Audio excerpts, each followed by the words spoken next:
സാലൂസ് വേൾഡിൻ്റെ പുതിയൊരു കൃഷി വീഡിയോയിലോട്ട് എല്ലാ കൂട്ടുകാർക്കും സ്വാഗതം. ഇന്നത്തെ നമ്മുടെ വീഡിയോ എന്താണെന്ന് വെച്ചാൽ കുറച്ച് തക്കാളിയുടെ തൈകൾ ഗ്രോ ബാഗിൽ എങ്ങനെയാണ് നടുന്നത് എന്നതിനെക്കുറിച്ചാണ് ഈ വീഡിയോയിൽ കാണിക്കുന്നത്. ഇത് ഞാൻ വില്ലേജ് അഗ്രോയിൽ നിന്ന് വാങ്ങിയ കുറച്ച് തക്കാളിയുടെ തൈകളാണ് കേട്ടോ.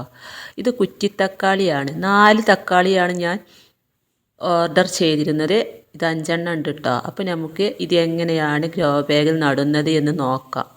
അപ്പോൾ അതാ നടാനായിട്ട് ഞാനിവിടെ ഗ്രോ ബാഗുകളൊക്കെ റെഡിയാക്കി വെച്ചിട്ടുണ്ട്. വീഡിയോയിലോട്ട് പോകുന്നതിന് മുമ്പേ നിങ്ങളെൻ്റെ ചാനൽ ആദ്യമായിട്ട് കാണുന്നവരുണ്ടെങ്കിൽ ചാനലൊന്ന് സബ്സ്ക്രൈബ് ചെയ്യുക. തൊട്ടടുത്തുള്ള ബെല്ലൈക്കണും കൂടി പ്രസ് ചെയ്താൽ ഞാനിടുന്ന വീഡിയോ നിങ്ങൾക്ക് നോട്ടിഫിക്കേഷനായി ലഭിക്കുന്നതാണ്. അപ്പോൾ ഇന്നലെ ഞാൻ കുറച്ച് മുളകിൻ്റെ തൈകളാണ് കേട്ടോ ഈ ചട്ടിയിലൊക്കെ നട്ട് കൊടുത്തത്. അപ്പോൾ ഇന്ന് ഗ്രോ ബാഗിൽ നമുക്ക് കുറച്ച് തക്കാളിയുടെ തൈകൾ നട്ട് കൊടുക്കാം. അപ്പോൾ അതാ അത്യാവശ്യം വലിപ്പമുള്ള ഗ്രോ ബാഗുകൾ തന്നെ ഞാനിവിടെ എടുത്ത് വെച്ചിട്ടുണ്ട്. വെള്ളം വാർന്ന് പോകാനുള്ള ഹോളില്ലെങ്കിൽ ഹോള് നിർബന്ധമായി ഇട്ട് കൊടുക്കണം. അപ്പോൾ അതാ ഗ്രോ ബാഗ് നിറക്കാനായിട്ട് ഞാനിവിടെ ഉണങ്ങിയ കരിയിലയാണ് എടുത്തിട്ടുള്ളത്. ഇത് കരിയില കമ്പോസ്റ്റാണ് കേട്ടോ. നല്ല രീതിയിൽ തന്നെ പൊടിഞ്ഞ കരിയില കമ്പോസ്റ്റാണ്. ഞാനിത് റിംഗ് കമ്പോസ്റ്റിൽ അടിച്ചു വാരിങ്ങനെ റിംഗ് കമ്പോസ്റ്റിൽ ഇങ്ങനെ കൊണ്ടുപോയി ഇട്ട് വെച്ച് അതിൻ്റെ മേലെ പുളിച്ച കഞ്ഞിവെള്ളമൊക്കെ ഒഴിച്ച് കൊടുക്കാറുണ്ട്. അപ്പോൾ അതാ നല്ലപോലെ പൊടിയായ കരിയില കമ്പോസ്റ്റ് തന്നെ നമുക്ക് കിട്ടിയിട്ടുണ്ട്. ഞാനിവിടെ എല്ലാത്തരം പച്ചക്കറി തൈകളും നടുമ്പോൾ ഇതുപോലെ ആദ്യം തന്നെ ഉണങ്ങിയ കരിയില ഇട്ട് കൊടുക്കും, അല്ലെങ്കിൽ കരിയില കമ്പോസ്റ്റ് ഇട്ട് കൊടുക്കും. ഒരര ഭാഗത്തോളം ഇതുപോലെ കരിയില കമ്പോസ്റ്റ് ഇട്ട് കൊടുത്തു. പൊട്ടി മിക്സായിട്ട് ഇതാ കുമ്മായമൊക്കെ ഇട്ട് ട്രീറ്റ് ചെയ്ത മണ്ണിലോട്ട് വളമായിട്ട് ചാണകപ്പൊടി, അതുപോലെ എല്ലുപൊടി, വേപ്പിൻ പിണ്ണാക്ക്, ഇത്രയും സാധനങ്ങളൊക്കെ ഇട്ട് നല്ല രീതിയിൽ റെഡിയാക്കി വെച്ചതാണ് കേട്ടോ അത്. അപ്പോൾ ആദ്യം തന്നെ കരിയില ഇട്ടു. അതിൻ്റെ മുകളിലോട്ട് കുമ്മായമൊക്കെ ഇട്ട് ട്രീറ്റ് ചെയ്ത മണ്ണ്, കുമ്മായമൊക്കെ ഇട്ട് നമ്മളൊരു 10 ദിവസം വെക്കണം. 10 ദിവസം കഴിഞ്ഞതിന് ശേഷം വേണം അതിലോട്ട് വളങ്ങളൊക്കെ ഇട്ട് ഗ്രോ ബാഗിലോട്ട് നിറക്കാനായിട്ട്. അപ്പോൾ നമ്മൾ തക്കാളി തൈകൾക്ക് നിർബന്ധമായിട്ട് മണ്ണ് ട്രീറ്റ് ചെയ്യണം. എന്നാൽ നല്ല കരുത്തോടെ ചെടി വളരുകയും വാട്ടരോഗം ഒന്നും ഉണ്ടാവില്ല. അപ്പോൾ അത് അടുത്ത ഗ്രോ ബാഗിലും ഞാൻ അതുപോലെ തന്നെ ഉണങ്ങിയ കരിയിലിട്ട് കൊടുക്കുക കേട്ടോ.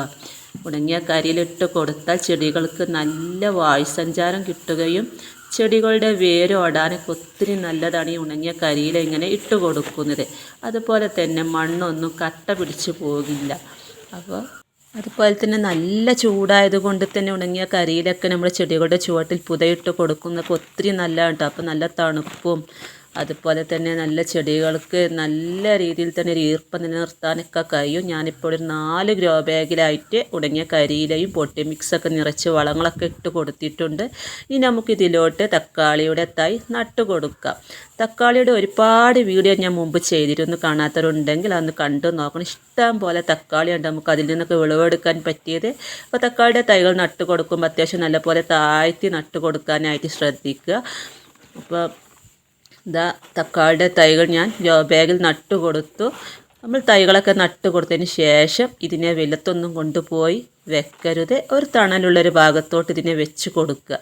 ഇത് വേരൊക്കെ ഇതിൽ നല്ലപോലെ പിടിച്ച് വന്നതിന് ശേഷം നല്ല വെയിൽ കിട്ടുന്ന ഭാഗത്ത് തക്കാളിയുടെ തൈകൾ നട്ട് വളർത്താനായിട്ട് ശ്രമിക്കുക. നല്ല സൂര്യപ്രകാശം കിട്ടിയാലേ തക്കാളിയൊക്കെ ഇഷ്ടം പോലെ കായ്ക്കുകയുള്ളൂ. അപ്പോൾ അതാ തക്കാളിയുടെ തൈകൾ എല്ലാ ഗ്രോ ബാഗിലും നട്ട് കൊടുത്തു കഴിഞ്ഞു. ഇനി നമുക്ക് നനച്ച് കൊടുക്കണം.